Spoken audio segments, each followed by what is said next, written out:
John. Welcome to Snapper Office to talk about the Streetwalkers box. So, first and foremost, I want to start off asking you, where did you first meet? Can you remember where you first met Roger and Charlie, and how did you get into the band? I first met Roger and Charlie. Well, I first met Bob first, because I was playing, I was in a soul band and we were playing up at Ronnie Scott's.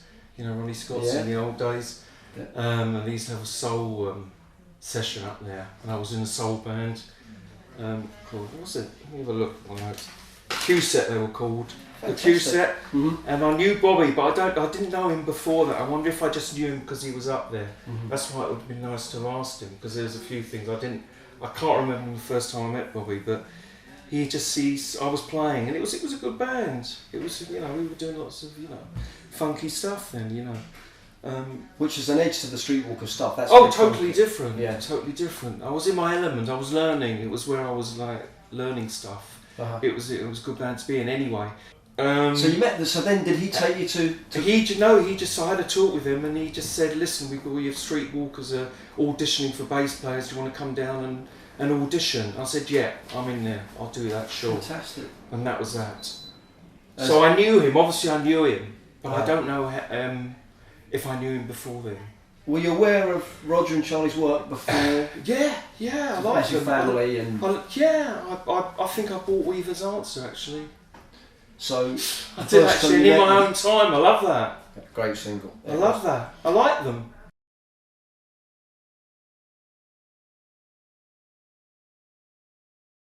We did a lot of gigs, Type band. We did a lot of gigs, and we got better. I mean, it was good for its time, and I can't remember. All I remember is just being quite confident, going on, playing better than, some nights were better than others. Roger would be quite, he'd always come back and say how it was and that, and, wasn't too sure, but he was quite, what's the word I'm looking for? But anyway. Honest. Yes, yeah, but as I say, we did do a few pharmaceuticals, so I mean, I don't think anybody was really clear on what, everybody was hearing different stuff. Yeah. I think afterwards. So everybody had their own view. It could have been fantastic, and he probably thought it was crap. But I think the marquee gigs amongst Streetwalkers fans went down incredibly well. We were good. It was good. I always remember. I mean, we had a good crew. That's what I remember. It was very all professionally laid out.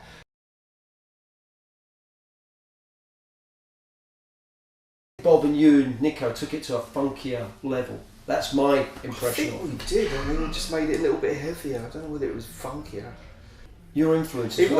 Yes, of course. I was listening to a lot of soul stuff. I was going to say your influences are quite totally soul. Yeah. You played. You're a soul band when Bob. That's right. Yeah, that's what I was playing. Before that. Yeah, I was backing all these American artists. Like Benny King, who died a couple of years ago. Twice I backed him. Arthur Connolly, Percy Sledge, all these names, it's incredible. So you did play, you supported them as in a band? What, band? No. As I played with them, yeah. Session musician, yeah. Yeah, I played with them as a session musician, yeah. We worked for this company who bought these soul singers over, and they needed a backing band. So you were the backing band? And like all the greats, it's incredible. So I was playing When a Man Loves a Woman, Stand By Me, with the originals, and Platters, Arthur Connolly, Sweet Soul Music. It's incredible, really. It's quite a CV then, isn't it?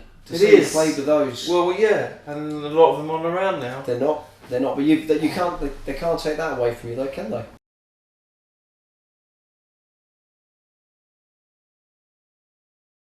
You did supply some fantastic memorabilia for the book. Pete Feenstra did a lot of the research in this, and bringing you in was a masterstroke, because you actually had a lot of artefacts that were very interesting and actually glued the box together. And one of the things I'm talking about is your personal pictures at JFK's day. So there were photos from your personal pictures taken of you and the band as you arrived at JFK. Yeah. And the other thing I personally loved was the tour itinerary showing you where you'd stay, because we've actually got 2 or 3 of the gigs in the box: Lincoln, and charting some things. And the Peel sessions, you've actually got where you stay. That old, yeah.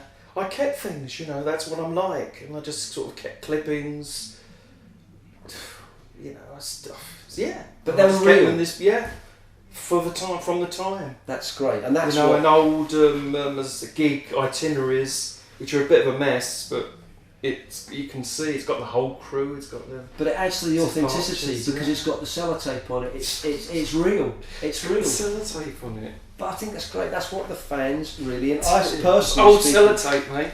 It is very old sellotape. Good advertisement for sellotape. But you know those things really help bring the box together, and I thought they were very important.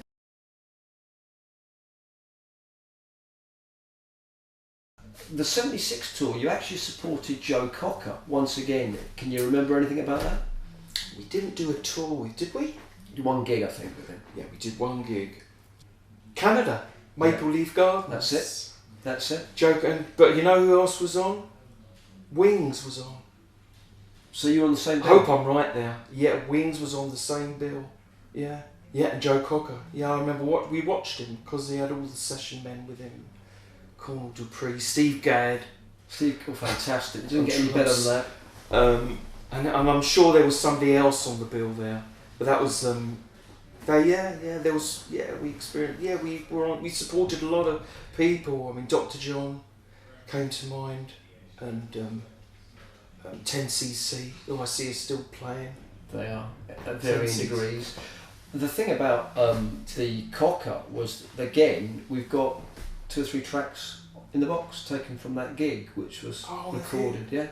Yeah. So they're in there as well. You alluded earlier on, John, to some of the bands that you supported, some big bands that you supported in the States. Who else did you support or play with? When we went to the States, we supported a lot of bands. There was Bog Skaggs, and he had a lot of real good session people back playing with him. Excellent musicians. So there's Boz Skaggs, there was Dr. John, fantastic, great band. There was the Tubes. There was a band called the Tubes. Yeah. Have you heard of Fee Waybill, yeah. Fee Waybill, and they had this incredible extravaganza. It was amazing, and I don't know if people know about it. Well, no, the first time they performed, one of the first times they hit big in the States, I remember reading a review. Mick Jagger went to one and was on the back of his seat jumping up and down because he thought they were fantastic. Amazing. Live act, they were brilliant. For the time, it was just... wow.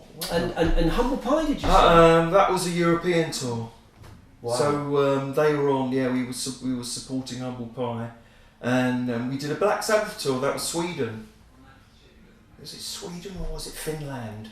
Was it? You've got it in the. Yes. There's itinerary. There is itineraries in the box set that you can check it out. Check it out. And we done. There was there was Black Sabbath, Humble Pie. You got on well with the Sabs though, because Rog. Yes. Well, we stayed at the Soho Hotel. As them, and so we all sort of met down in the old and liked a bit of a party. He was but he was cool, you know. We were quite heavy party goers, it's all a mist. Yeah, but still some pretty prestigious names. Yeah, and there was Dr. Feelgood we played with. There was Cockney Rebel we did the Bottom Line in New York, and Cockney Rebel, and probably a lot more. But I think that's enough. That's quite a few. Even in the last 5-10 minutes of talking, I mean, the fact you've talked about everybody from, Boz Skaggs, the Real Thing, to Percy Sledge, to it's quite an array of. It is, of a lot of experience. Big stars. You can't beat the experience.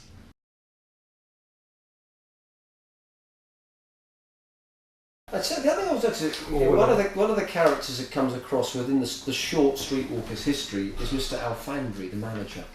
Do you remember much about him? Yeah, I do. See, he's all coming back. It's funny, I can remember those days. He did help me out. I mean, I know Roger has, and Charlie and Bobby don't have much to say about him. No.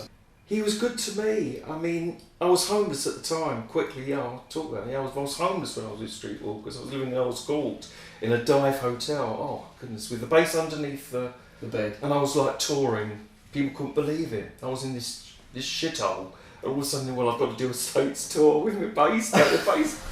What? This great position I had. We're thousands now. And But yeah, they couldn't. I said I'm doing a tour. I thought I was probably bullshitting or something. But you were. Not bullshitting. Not doing a tour. I was touring, so I was in. Anyway, I think it got on his nerves a bit. Anyway, he got me into Chelsea Cloisters. You know Chelsea Cloisters? Yeah. And so I stayed there for a bit. I don't know if he paid the rent. I mean, we were given a retainer. It wasn't great money, I don't think. But he was all right. I mean, I got on with well with him. You know, like him being a Jewish boy, me being a Jewish boy. Yeah. You know, we had A lot of affinity. Affinity. That's it. But he was all right. I mean, the other guys didn't, because he was a middle class. You know, he was a bit. You know, and old Roger and Charlie, I think, was sort of just like that sort of working class type persona. You know. Yeah. But he liked the image. He wanted that middle class. I mean, that working class image anyway for the band. Mm-hmm. He's a clever bloke, but I mean, you know, he took over.